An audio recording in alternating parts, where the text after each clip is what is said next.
Buonasera, I'm just adding something to lesson 27, which I have forgotten, especially while rewatching it. Then I realized I didn't even finish a sentence. So let's just go back quickly and see just a couple of things that make sense really to have here. So we did say, especially in a supermarket, you'd have a number normally, and probably not in the smaller shops. In the market, street markets, there would be no number. So when there is no number to call, um, the person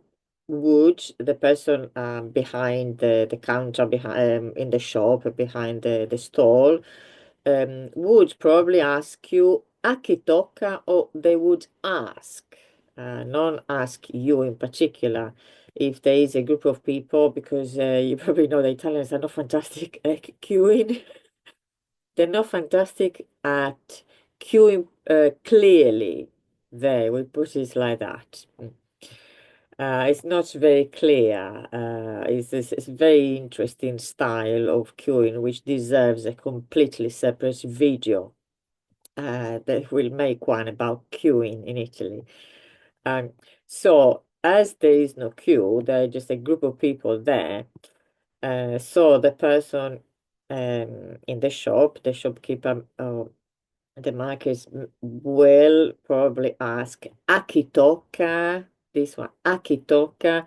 There is no point really in even trying to translate these three words, this sentence of three words, and make sense of them. It really does not make sense. If you translate it literally, it doesn't make sense. It means whose turn is it? So that is Akitoka. No, not many other ways to ask this question. Whose turn is it? Akitoka. So if it is your turn, obviously, if you don't remember this, just raise your hand, and also you just get the person's attention, which is normal. We can do it even in when we speak when we're not in a different country. Uh, you can say tocca a me. Again, this is the answer to this question. And again, it doesn't really make much sense translating it or trying to translate really this sentence. Just take it as it is. Tocca a me, it is my turn. If it's not your turn, you can obviously pretend that you didn't even hear the question. You can point. If you know whose turn it is, you can point at the person. I don't necessarily point like this. When I say point, politely indicate the direction of the other person. If you're feeling absolutely brave, you can say tocca alla signora. If it is a lady, a woman, it is this lady's turn, or tocca al signore. It is the gentleman or this man's turn. Or even if you don't want to say any of this, you can still hear it. You will probably hear it. So yeah, this is a good one to remember. Akitoka, very important, in fact. And also, it's a very strange, very peculiar expression there. You can't just go and find, build it yourself. Of course, you can work out, how do I say, whose turn is it? But again, it is not the way it's said normally. It can be, it would be understood, but it would be a strange way of saying it. Uh, And then earlier, a sentence that I didn't finish in the end because I started something else.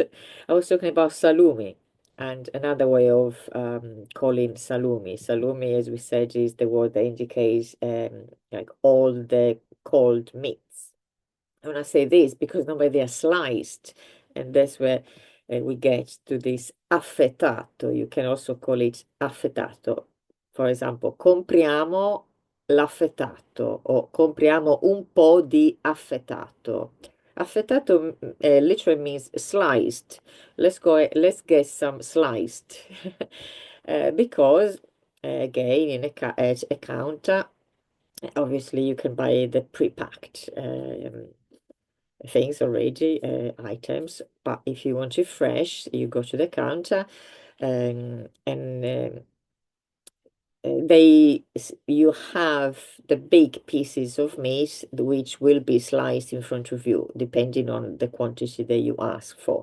So you can say again, as we said earlier, 100 grammi di salame, 100 grammi di mortadella, and they're going to slice it in front of you and package in front of you. So they're going to affettare, slice the meat.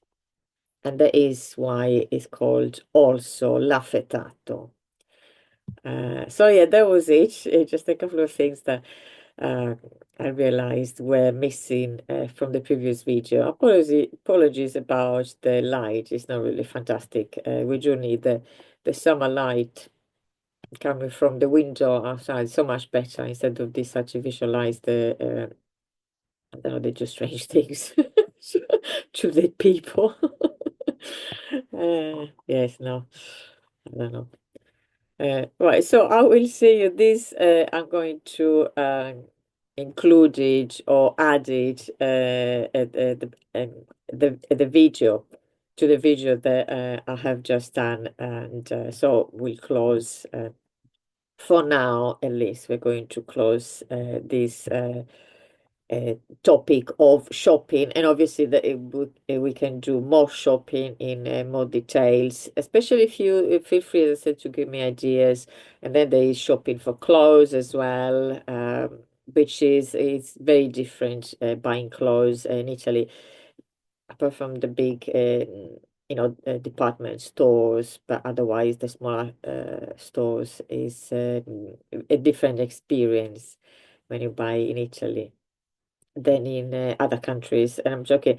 I refer to the UK, but probably in the countries where there are big shopping centers, for example, very, very big shops where you just choose your merchandise and then you pay for it.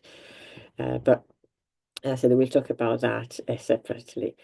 So I will see you on our next lesson, which is still lezione 28.